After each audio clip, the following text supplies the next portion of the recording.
Во ова издание на серијата интервјуа имаме неколку прашања за вас.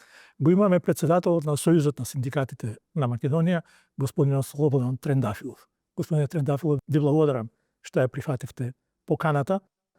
Сакам да направиме едно интервју, малце да влеземе подлабоко во она што значи синдикалното здружување денеска и што значи работата на Сојузот на синдикатите. На крајот од годината да резимираме некои прашања, па да почнеме со веројатно низ интервјуата ќе се провлекува најмногу тоа прашање, стандардот на работниците во Република Македонија, висината на платите, висината на минималната плата и така натаму.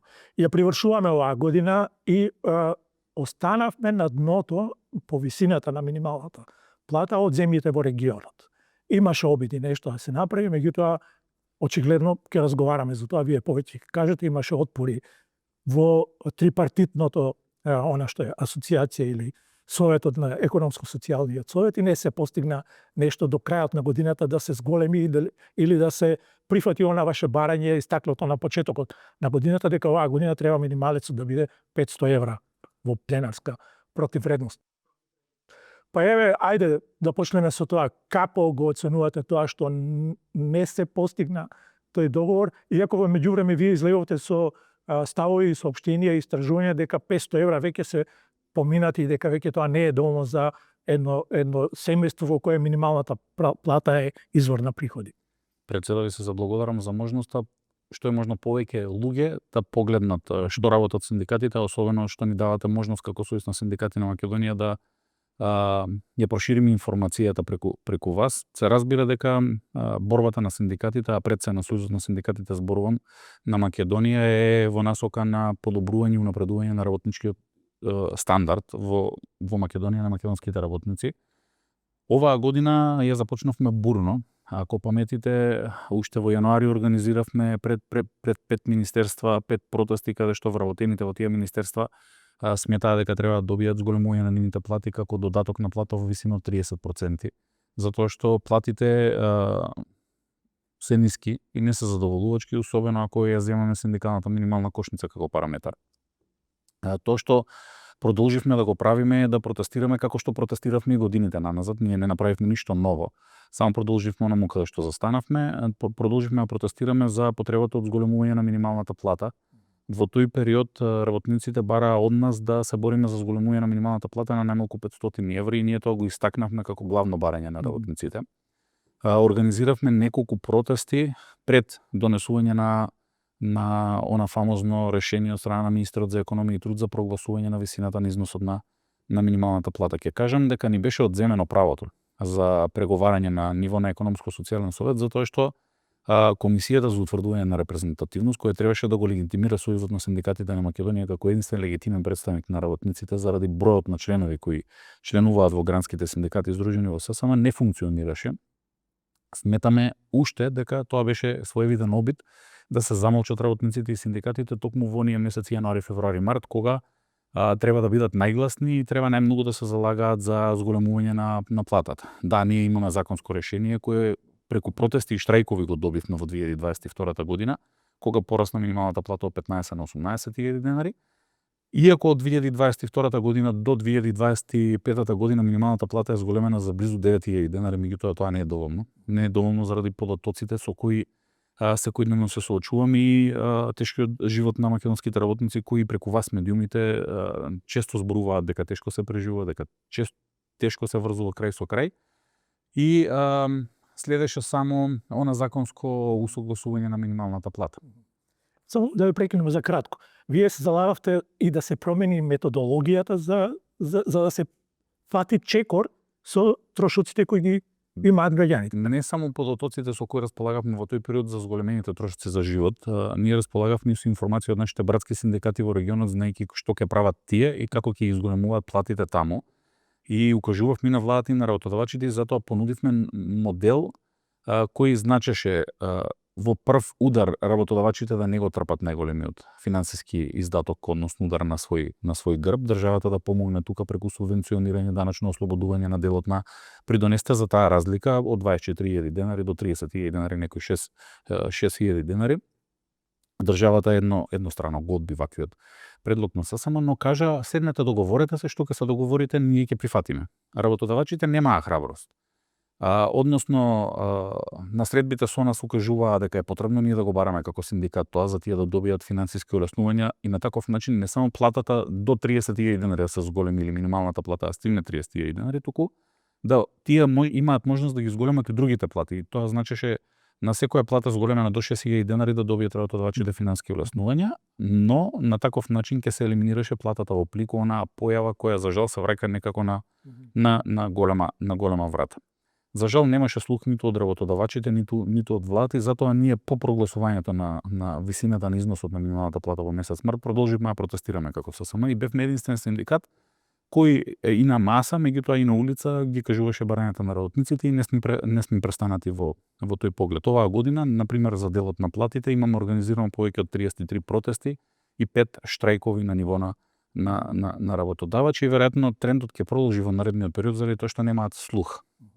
А платата во Македонија, за жал, затоа што не го послушаа гласот на работниците, а револтот и затоа е огромен кај работниците со ниски примања, е најниска во регионот, како што споменавте и вие, а уште по-лоша ќе биде состојбата, започнувајќи од месец јануари, кога во регионот се најавува од страна на тамошните влади, морам да кажем, се најавува дополнително зголемување на минималните плати или пак што ќе значи тоа за македонски услови.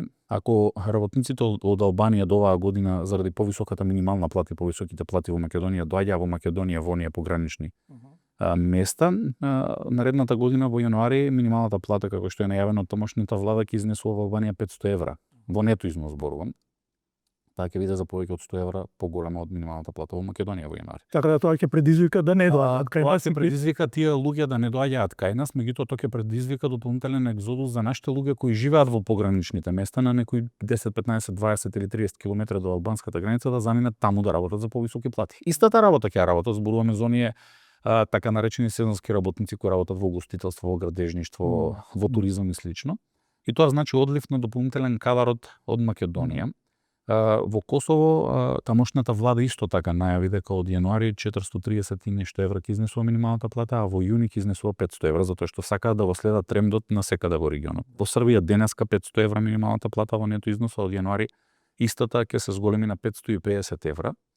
И да не зборуваме за Црна Гора 600-800 евра, Босна и Херцеговина направи сериозен исчекор каде што 511 е нето минималната плата, а во делот на Република Српска донесена е дополнителна одлука за 514 евра за работниците без образование, односно ниско квалификуваните работници, до 740 евра за работниците со високо образование, што ќе каже дека просечна плата во Македонија и минимална плата во Република Српска за работник со високо образование ќе биде едно исто. И тоа мислиме дека е пораз и за работодавачите кои најчесто кукаат. Да. Дека им заминуваат работници. Да. И за да ја комплетираме сликата, тоа значи дека ако не се случи нешто до март идната година, со оние 1600 денари кои се предвидени да бидат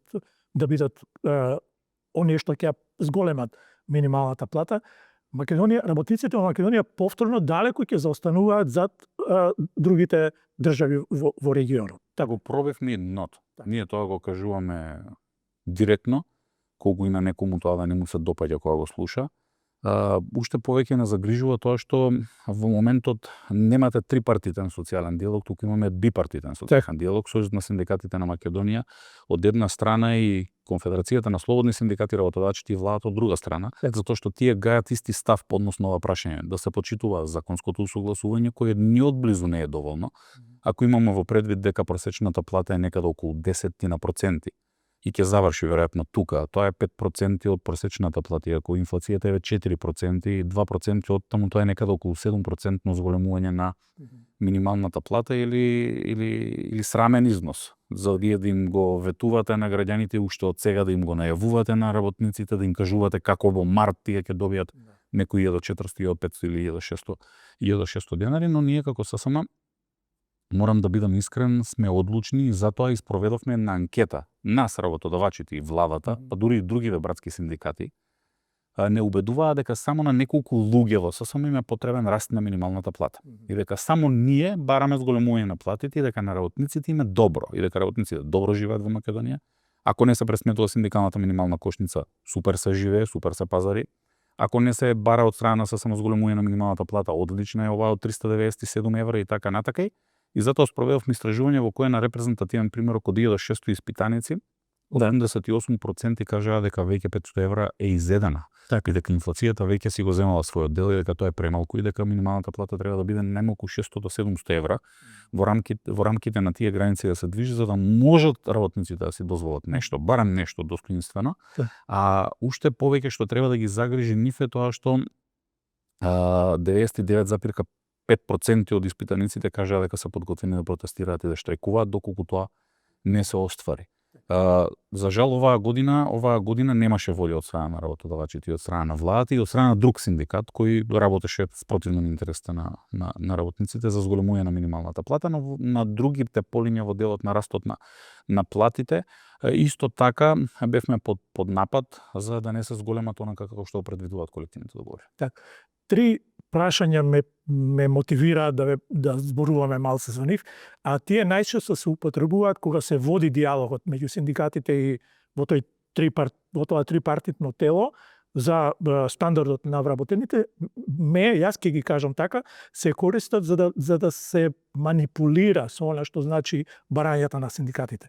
Едното е потрошувачката кошница, за која јас ке го употребам тој збор, измислија други видови на кошнички за да ја анулираат вредноста на синдикалната кошничка. Второ е прашањето за она што значи репрезентативен синдикат, кој секогаш се вади како некаков аргумент кога треба да се оспори некакво барање. И третото прашање е исто, третата тема не е исто така битна, а тоа е учеството во владата во овој трипартитен диалог. Мене ми е, не знам вие како го толкувате тоа, но мене ми е проблематично да каже владата вие како ќе се договорите, ние ќе прифатиме. За мене тоа представува неучество, неангажман, избегнување на одговорноста на третиот партнер во таа група да учествува активно и на некој начин да ги обедини интересите, да најде, затоа е извршна власт, да најде начин да ги обедини интересите и на работодавачите, ама и на работниците. Ајде да почнеме со ова последното. Ќе почнеме со последното, токму така. Владата во моментот обезбедува плата за најголем број на вработени во државата. Мислам дека некаде околу 80.000 директни буџетски корисници за кои владата преку буџетот и односно преку Министерството за финансии обезбедува директна плата. А за останатите до 138.000 колку што има во целиот јавен сектор зборуваме, тоа не е само администрација, се обезбедуваат пари од единици на локална самоуправа, јавни комунални предпријатија, агенции, фондови и слично. Ако владата ги пере раците од работниците и вика вие седете со работодавачите, односно ги фрла работниците во устата на лавот и вика вие сега спасете се, ако ќе се спасите, вратете се кај нас и кажете дека сте се спасили и дека сте се договориле со лавот нешто за да можеме ние да се договориме. Потоа повторно да се договараме е непринципиелен однос затоа што нас против владата и нас против работодавачите имате 680.000 работници. Тоа значи дека вие на 680.000 работници им кажувате дека не ви интересира едноставно како преживуваат, како живеат, дали ќе им се зголемат платите. Туку им велите вие седнете со работодавачите, договорете се и видете што ќе направите. За вашиот живот се работи, не се работи за нашиот живот.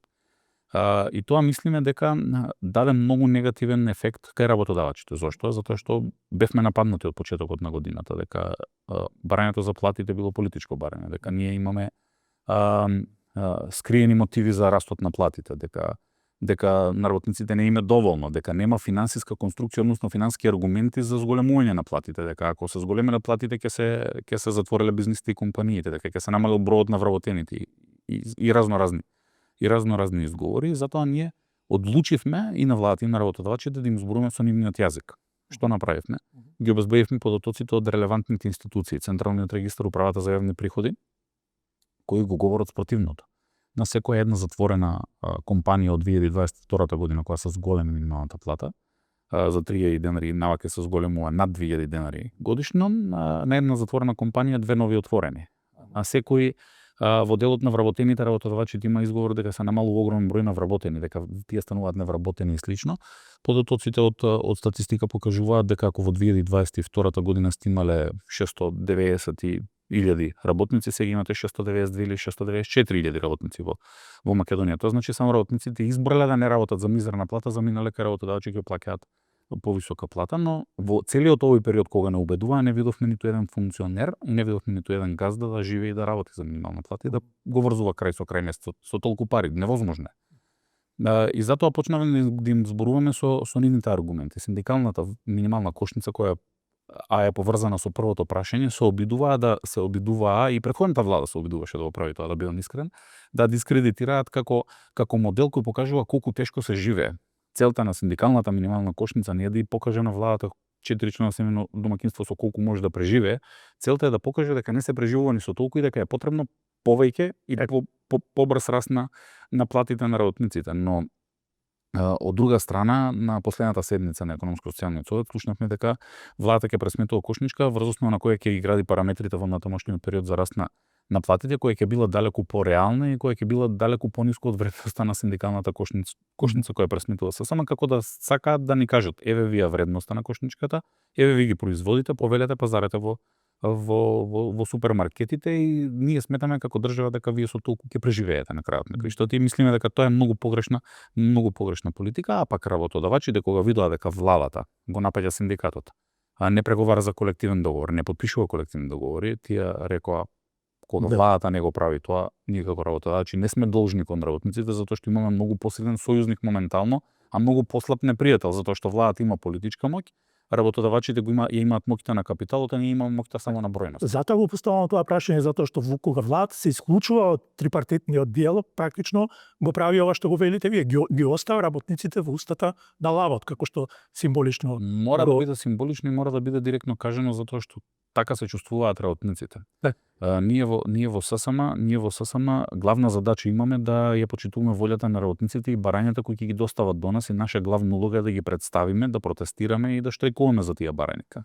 Тоа што не им се допаѓа на владата и на работодавачите, тоа не е проблем на работниците, но работниците очекуваа и од владата и од работодавачите да им подаде рака особено во овие тешки периоди. Сега замислете се дека со најниски плати во регионот, работниците се разочарани.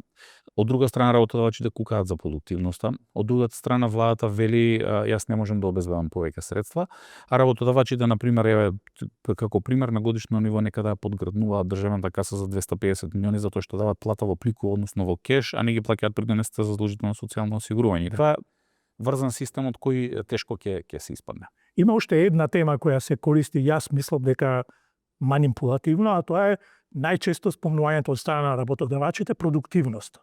Тие велат нема толку продуктивност колку што барате вие да се зголеми минималната плата. Јас сметам, еве ќе го кажам тоа, вие ќе кажете дали сум го право или не, или дали се согласувате.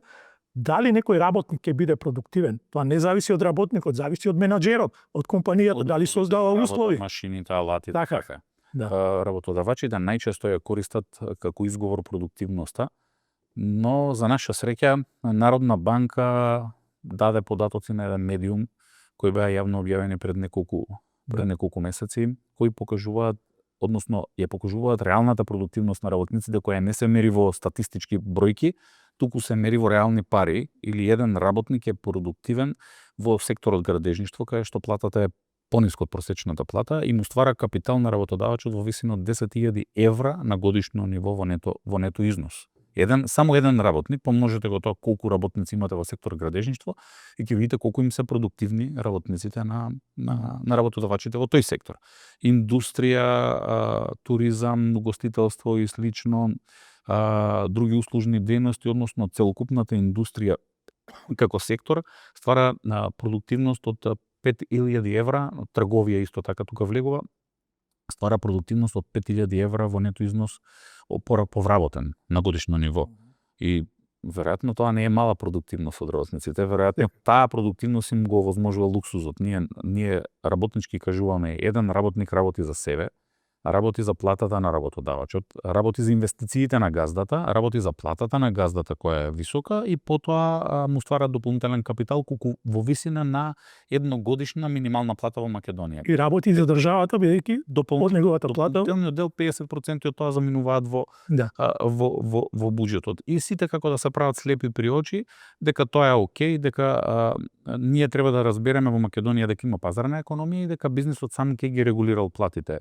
За жал, насекаде во светот воведувањето на минималната плата е затоа што бизнисот не ги регулираше сам платите или пластично кажано, кога се воведе минималната плата во Македонија во 2011 година, имавте плати по 4,5, по 5 и по 6.000 денари, а минималната плата стана 8.000 денари. Имавте исклучоци во секторите кожа, чевларство и текстил, беше 6.000 денари. Потоа ние се боревме да биде изедначено и слично.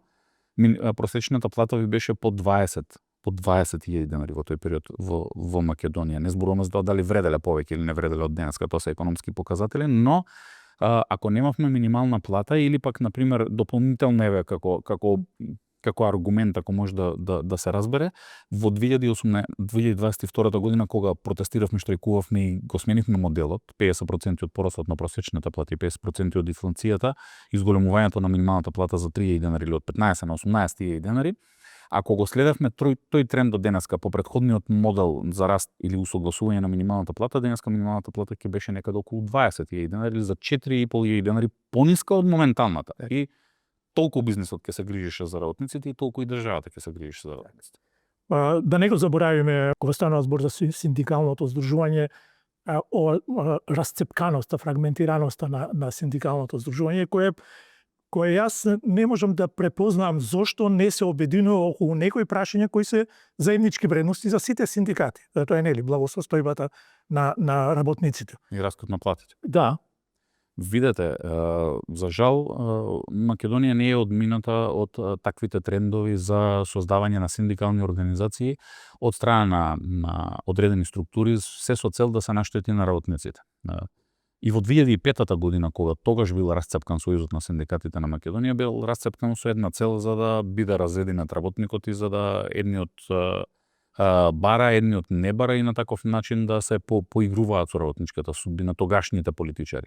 Денеска гледаме дека се случува истото. Ние како ССМ 2017, 18, 19, 20 и до сега 25 година континуирано го правиме тоа што го правиме со секоја влада, без оглед на тоа кој е премиер. До сега се променети можеби 5 премиери од тогаш.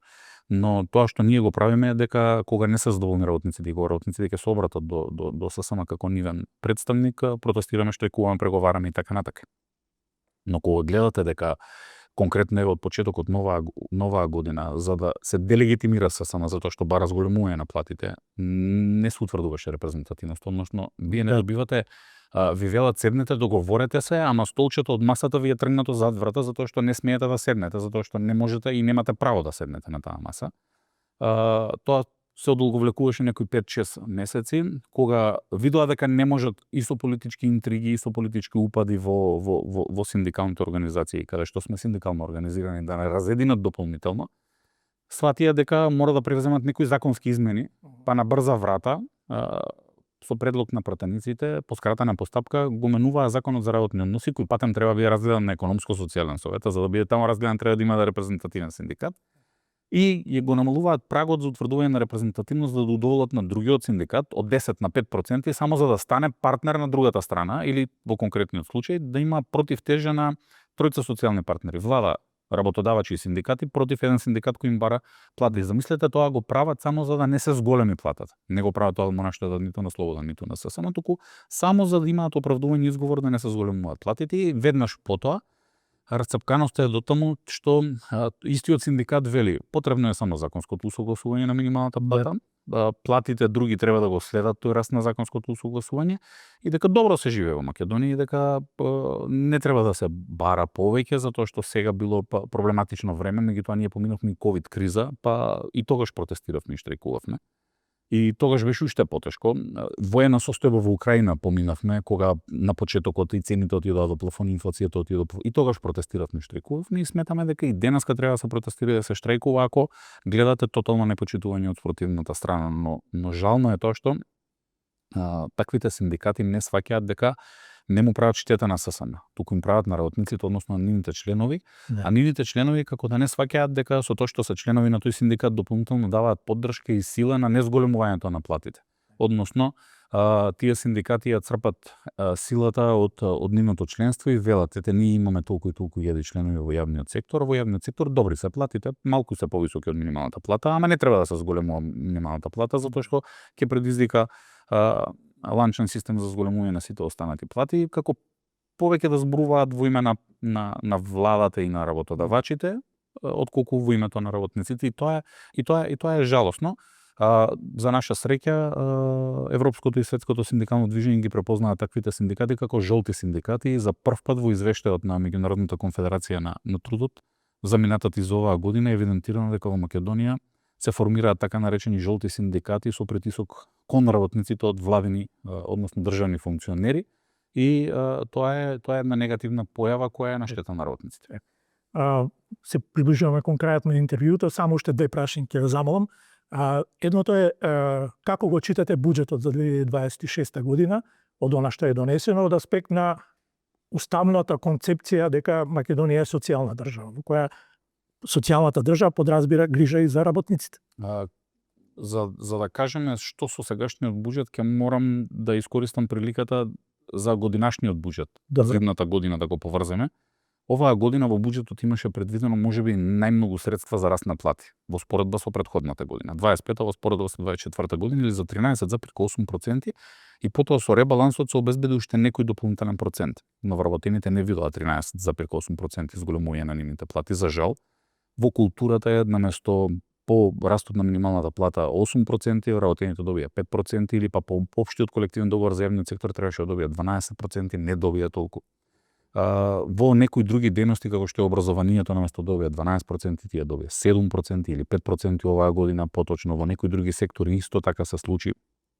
Но ние како синдикати се боревме за да не останеме и без тоа, затоа што опасноста беше да имаме 0%. Но ако земете на 13,8% дека во просек платите на македонските работници пораснале помеѓу 5 и 9 или 8%, тогаш можете да замислите дека во буџетот оваа година владата има предвидено 7% за раст на платите. Ако ги земете вработувањата и унапредувањата, изголемувањето на платите само во одредени спорадични сектори, тогаш веројатноста е дека средното зголемување на платите во јавниот сектор конкретно, бидејќи буџетот се однесува токму за нив, ќе биде помеѓу 3,5%. И повторно се враќаме во некој период кога помеѓу 1 и 3% раст на платите беше представуван како огромно достигнување. Платите претходно растеа 10, 15, 18%. И тоа што ние го зборуваме дека иако имаа обврска за информирање и консултирање при подготовката на новиот буџет, не го направија. Да. Но дополнително не загрижува уште еден момент што со законот за административни службеници, оној новиот од пред неколку месеци, за кој не бевме исто така консултирани, односно и законот за вработените во јавниот сектор, кој додека учествувавме во работната група, голем дел од одредбите стоја таму. Меѓутоа кога дојде на собраниска расправа и за усвојување, во најголем дел се бришат колективните договори како основа за пресметка на платите на вработените во јавниот сектор и на административните службеници.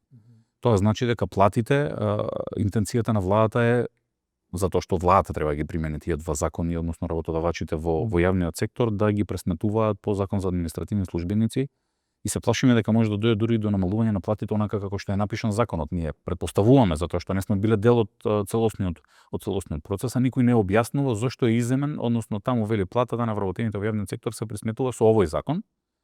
А во претходниот закон стоеше и со колективен договор. Ако вие имате утврдено пополно право со колективниот договор, тоа се применуваат одредбите на колективниот договор и како таков вие уживате пополни права, но од која причина се бришат колективните договори во законите е веројатно интенцијата во наредниот период да не се склучуваат колективни договори онако како што треба, или ако ги склучат, спогласно ваквите одредби од законот, предвидуваат обврска за плата, тоа значи дека ќе бидат спротивни на законот за вработените во јавниот сектор или за административни службеници, што дополнително треба да не загрижи сите работници, а да не зборуваме дека дотации не се предвидени за работодавачите во приватниот сектор, и работодавачите во приватниот сектор не можат да очекуваат финансиска помош од страна на владата во делот на растот на платите на вработените и во приватниот сектор. Но нешто што помина така незабележително, а од нашите скромни познавања успеавме да го видиме, е тоа што се предвидуваат некаде околу 70 милиони евра од бизнисот дополнителни даноци заради развојот на бизнисот. И тука се поставува одма прашањето. Како ако не сме продуктивни, како работници, наредната година би им создале 700 милиони евра за да може 10% да платат данок кон државата или 70 милиони евра. Дали 700 милиони евра сме продуктивни предвидено наредната година и зошто од тие 700 милиони евра ние како работници не би добиле зголемување на платите за 600 евра, 700 евра минимална плата и за минимум по 100 евра зголемување на останата. Дали ова значи дека со 26-та година со почетокот ќе биде отворена сезоната на штрајкови? Ова значи дека на 22 декември оваа сезона има седница на економско-социјалниот совет од која ќе зависат многу следни активности, зборувам од аспект на Сојузот на синдикатите на Македонија, на тоа што работниците го очекуваат од него. Анкетата ни покажа дека членовите на органите и телата, работниците кои одговорија на истата во рок од 24 часа, очекуваат од нас во најголем процент, односно 88% од нив очекуваат доколку не се зголемуваат платите, повторно да го правиме тоа што го правевме изминатава година, претходната година, пред таа година и така натака, и многу е веројатно доколку бидеме игнорирани како работници, доколку работниците бидат изоставени од страна на креаторите на политиките во овој социјален диалог, да следниот чекор биде токму тоа, во насока на изразување на работничкото незадоволство. Ние не сме имуни на тоа, на претходната влада организиравме генерален штрајк во целиот јавен сектор, а работодавачите во приватниот сектор оваа година заради тоа што одбиваат да седнат со работниците да се договорат, еве владата им дава шанси, отворени карти, вика договорете се, ќе прифатам што ќе се договорите, ќе бидат можеби најголемите виновници за тоа што на оваа влада би се случил генерален штрајк и во јавниот и во приватниот сектор. Ние не го посакуваме тоа, се надеваме дека разумно ќе може да се разговара, имајќи во предвид аргументите, растот на платите во регионот, аргументите дека на една затворена компанија две нови се отвараат, аргументите дека расте бројот на вработени наместо да се намалува бројот на вработени, особено од периодот 2022 година намака кога се зголемува минималната плата, аргументите дека за 6.000 денара помалку на едно четирична семено домаќинство му недостасуваат во тековниот месец за возможување на најнеопходните услови за живот. И се надеваме дека анализата која веќе ја подготвивме и која ќе усвоиме на седница на органите и телата и ќе ја доставиме до 22 до владата и до работодавачите, ќе биде доволен мотив да тие разберат дека не зборуваме паушално, дека ова не се желботеки на поединци, дека ова е реални барања на работниците врз основа на аргументи кои се непобитни од државните институции издадени, затоа повикуваме, морам да бидам искрен, повикуваме на разум. Изгубивме една цела година, работниците немаат време и немаат веќе ниту трпение да дозволат уште еднаш да бидат изиграни од страна на социјалните партнери. Само уште едно прашање на крајот, поврзано со актуелната тема овие денови. Контрадикторни се најавите, од една страна велат ќе има мигранти во Македонија, владата категорично ги отфрла, но што би значило тоа од аспект на работниците и условите за работа во Македонија? Приливот на, сега не се знае никој каков број ќе биде на тие мигранти, но се спомнува дека тие тука би им било возможно да најдат работа, сместување, едноставно да живеат во Македонија.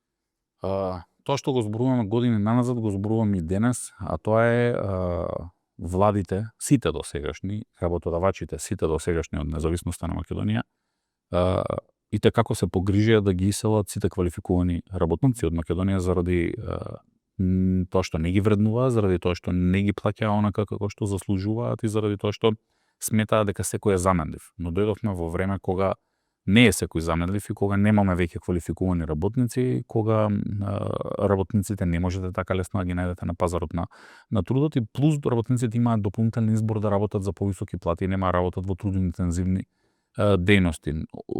Во минатото кажевме дека еден претходен вице-премиер го зборуваше тоа, а како реплика на тоа кажевме дека се обидува една влада да направи најголем туристички центар во Македонија за мигрантски работници. Не гледаме некоја промена на ставовите на новата влада. Се обидуваат на разни начини да донесат што е можно повеќе работници во Македонија од трети држави, за кои се спремни да платат преквалификација, доквалификација, сместување и пат не сакаат на македонските работници да им платат. Храна исто така не сакаат на македонските работници да им платат. Плати повисоки од македонските плати кои ги земаат македонските работници, и тоа мислиме дека е не добра појава, но ова зборуваме за мигрантски работници кои се економски, поради економски причини доаѓаат во Македонија, а најчесто сите што дојдоа тука во Македонија одмараа неколку денови и заминуваа некаде во западноевропските. Но овој пат станува збор за мигранти на кои им е одбиен азил во... Но доколку обидот е да се донесат под изговор да се донесат работници, за кои не знаеме точно во моментов, морам да бидам искрен, но исто се однесува како и за економските мигрантски работници, да ги донесете во Македонија, ќе смените целосна демографска структура, различни навики, различна култура, различна цивилизација, различен општествен статус, различни погледи кон животот и слично. А бројките кои ги зборували и претходно и сега околу 20.000 такви работници ќе значат како еден помал град нов во Македонија. Ние иселивме огромен број на градови и села, и сега вие да се подпирате на луѓе кои повторно само ќе ви дојдат, ќе ви искористат и ќе заминате е нелогично. Главен акцент треба да биде ставен на растот на платите. Растот на платите ќе овозможи повеќе придонеси за плаќање на пензиите. Растот на платите ќе овозможи и задржување на македонските работници тука, и растот на платите ќе овозможи да се подкрене економијата во Македонија. Ако не, тогаш македонските работници ќе граат други економии, а некои ќе дојдат тука, ќе пијат кафе и чај и ќе заминат во Македонија. И благодарам на овој разговор. И благодарам.